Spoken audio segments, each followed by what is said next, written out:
Bizda Trekkerga pulingiz bor, lekin Equinoxdek mashina xohlaysiz. Qolaversa inomarka bo'lsin, 360 gradus kameralari bo'lsin, kattadan katta displeylari bo'lsin, panorama tomlari bo'lsin, xuddi Mercedesdek bo'lsa-da, yana narxi 19 ming atrofida bo'lsa, juda ham zo'r bo'ladi. Shunaqa takliflarni kutyaptimiz. Bunaqasini faqat tushingizda ko'rasiz.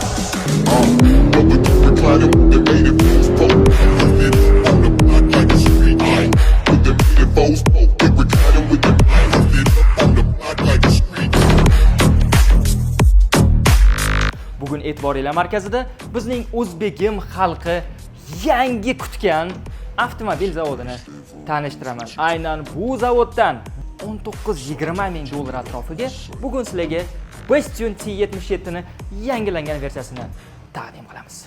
Ketdik. Keling, aynan bu videoni shunchaki mijoz sifatida bitta ko'zdan kechirsak. Sizni 20 ming dollar atrofida pulingiz bor va siz nima variantlarni olishiga imkoniyatingiz bor bizni bozorda. Ya'ni O'zbekiston bozorida.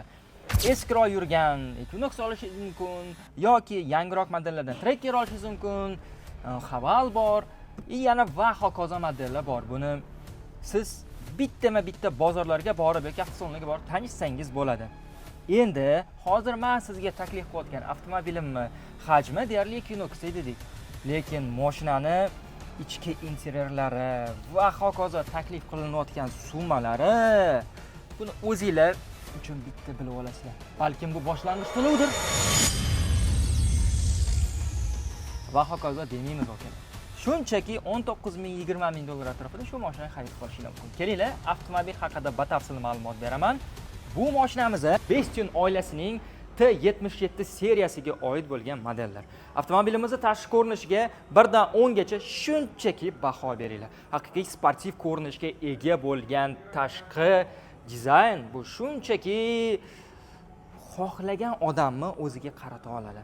Xohlang yosh, xohlang qari, 70 yoshdan 70 yoshgacha bo'lgan har qanaqa O'zbegim uchun mana sizlarga haqiqiy idealniy variant. Bu avtomobilimizni hozir eng top komplektatsiyasi sotuvga chiqqan. Buni sizlar qayerdan bilib olasizlar? Mana bu R19 diametrli disklar orqali. Bu mashinamiz 225-45 R19 diametrli disk bo'lgani uchun oldindan aytaman, Trekkerdan ancha yumshoq. Buni oldindan aytaman, Trekker haydab yurgan odamlarning o'zi bilsa ham bo'ladi. Agarda siz bu avtomobilni xarid qilganingizdan keyin shinasini yaxshiroq, yumshoqroqga almashtirsangiz, mashinani podveskasi realni sizga yoqishi mumkin. Avtomobilning texnik xususiyatiga o'tadigan bo'lsak, hozir men sizga bitta kichkina bir sir sinoatni tanishtiraman. Qaranglar. Fav Group 1953-yil tashkil topgan Xitoydagi eng birinchi avtomobil ishlab chiqaruvchi zavod hisoblanadi. Bundan oldingi Bastion B70 obzor qilganda ham aytib o'tganman. Voy, bu kirga changligiga e'tibor bermaysizlar. Aytib o'tganman. Aynan nima deb? Tasavvur qilinglar. 1953-yil tashkil topgan bu zavod Mazda, Volkswagen, Audi, Toyota kompaniyalari bilan birga hamkorlikda aynan Xitoy uchun ishlab chiqariladigan zavodda avtomobillari yig'diradi. Nima uchun o'tda yig'diradi? Narxi arzon, ishchi kuchi arzon bo'lishi uchun. Fav Groupga bundan nima foyda bo'ldi? Kattadan katta tajriba va aynan shu texnologiyalarni o'zida ham ishlatishga olib keldi. Misol uchun, aynan mana shu Bastion T77 modelimizni 1,5 metrlik turbina dvigateli Toyota Rush bilan bir xil. Tasavvur qilasizlarmi? Toyota'dan dvigatel turibdi. Korobkasi bo'ladigan bo'lsa, Volkswagen guruhga tegishli. Narx, sifat va hokazo texnologiyalarda xitoyliklar oldinga sakrab o'tib ketdi. Chunki ular tayyor narsani olib, o'zlariga o'zlashtirib va tayyor professional kadrlarni sotib olganligi uchun ularga yillar davomida avtomobillarni ishlab chiqarib, unga yangi texnologiyalarni joriy qilib, million dollarlab xarajatlar qilmadi. Tayyor kadrlarni, tayyor texnologiyalarni sotib olib, aynan o'zlarini avtomobillariga joriy etdi. Shuning uchun mana salkam 2019-yildan, 2018-yildan sakragan Xitoy avtopromi butun dunyodagi katta zavodlarni emaklatib qo'yapti. Buni yaqqol misolini dunyo statistikalarida ham sizlar ko'ryapsizlar. Xullas, avtomobil texnik xususiyatini menimcha qisqacha tushuntira oldim deb o'ylayman. Metan dislan, propan dislan bemalol mashina bezatkazniy sizga yurib bera oladi. Chunki shaxsan o'zimni tajribamda bo'lgan 90 ming, 100 ming kilometr faqat metroni o'zida yurgan mana shu avtomobil. 92 da bemalol yura olasiz. Benzinga javnoga kaprizni emas bu. Yukxonamiz 400 litr hajmga ega bo'lgan, bagajnikimiz bor. Buni siz bemalol mazza qilib orqa sidenalarini yotqizib olsangiz, yukxonalarni ochib qo'yib, atmosferaga qarab yotsangiz, voy, panorama tomlarni ochib qo'yib, mana bu farasi xuddi Lamborghini Urusskiga o'xshaydi.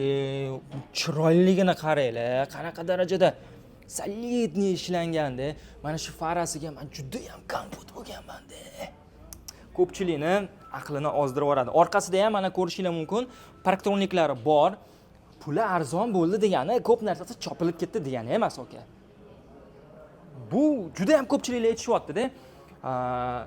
O'zbekistonda ishlab chiqarilyapti, bo'ldi, uxladi.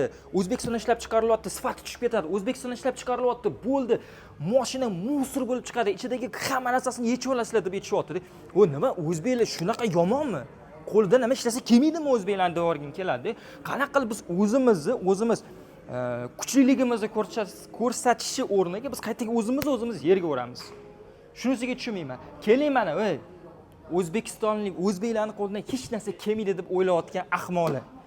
Men bu zamonaviy ko'rinishga qaraylar endi.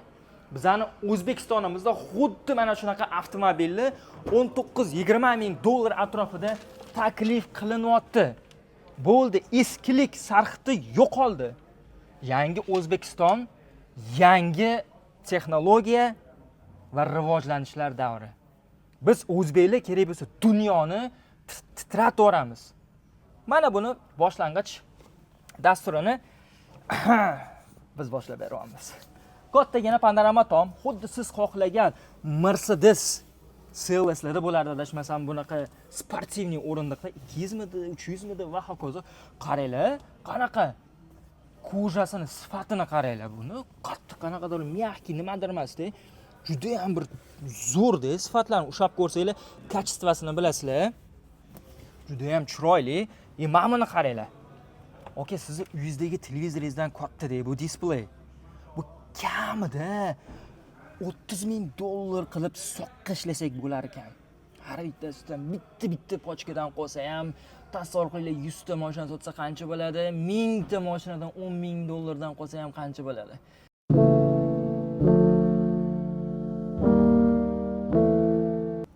Xullas, mana buni qaranglar. Sizlar xohlasanglar, mana bu yerda displeychani men umuman boshqarib o'tirgim kelmayapti deydigan odamlar, sizlar uchun mana bu yerda knopkalar ham tashlab ketilgan, mazza qilib ishlatsanglar bo'ladi. Media, telefon, voice, link va hokazo ovozni pasaytirib chiqarishgacha bor. Bu yerda klimat kontrol bor. Mana bu yerda oynalarni issanglar, bu yerda o'rindiqlarini boshqarsanglar bo'ladi. Bu yerda klimat kontrollarining o'zining nazorati bor. Bu yerda mana bizda pultimiz bor-ku bizani. Mana qaranglar. Bitta bossanglar mana bu yerdan ichidan parrechalarni o'zgartirsanglar bo'ladi. Oyog'iga mana bu yerda konditsioner o'chirib yoqish, bu yerda avtoni yoqsanglar bo'ladi. Bu yerda o'zi ko'rsatib qo'yibdi salon ichkini havo aylantirishi, mana bu yerda klimat kontrolni o'chirib yoqish. Mana shuni 90% bestunchilar bilmaydi. Klimat kontrol qanaqa o'chirib yoqishdi. Chunki hammasi displeyni o'zida ko'rinadi. Bizda hech kim displeyga qarab o'tirmaydi. Shu knopka ishlamayapti Xitoy deb vahima qilishadi-yu. Qarang. 20 ming dollar atrofida xuddi mana shunaqa ko'rinishli Mercedes ichida ketyapman degan shu nima deydi, hissiyotni sizga beradigan mashinani nahotki O'zbekistonda olsa bo'ladi.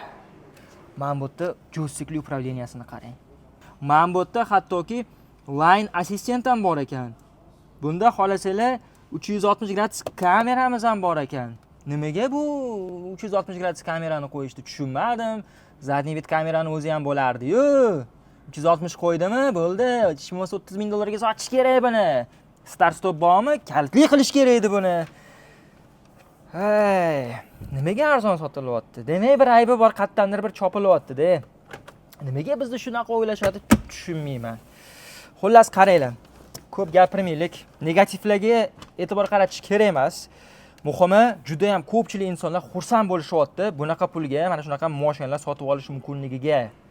Chunki bu ko'rinishdagi bunaqa chiroyli narsani bu pulga hech kim taklif qilmadi-da O'zbekiston bozorida. Bemalol 30 mingga ham ketadi. Qarang. O'zimga mana buni o'rindig'i elektronniy etmoqchi akalar. Qarang. Mana o'zimga moslandi. Bo'yim 1.84. Men bu yerda qarang, yumshoq hamma narsasi. Qattiq, arzon, plastik emas. Mana bu kojani. Hattoki eshik obshivkalari ham juda ham yumshoq. Buni bitta ko'rsatib yuboring operatorimiz. Sana ham operator sani yaxshilab ko'rsat. Xullas, qaranglar. Endi orqasiga o'tirib ko'ramiz. Tak. Ham qog'ozlarni yig'ishtirib qo'ysalaring bo'lmaydimi? Mana, orqaga o'tirdim. Bari yo'q ekan. Bo'ldi, tamom. Bari yo'q ekan deb hozir bittasi chiqadi aqlli. Xullas, mana bu sideniyasi juda ham chiroyli. Qaranglar. Mana bu nima ko'rsa bo'lar ekan, tushunmadim. Nimaga zirka qo'yib ketilgan? Bu yoqqa bering-da. Shu o'tiribsiz, tasavvur qiling. Tadan.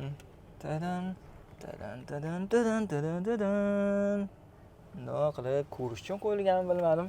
Xullas, kattagina panorama tom. Rodima okalar yaxshi. Antib ambient podsvetkasi ham bor ekan. Eshik gardida. Qoyil. Mana bu USB port tashlab ketilgan. Klimat kontrolli havosi chiqib turadigan. Mana bu yerda barchalarimiz. Xullas, hamma joyi koja.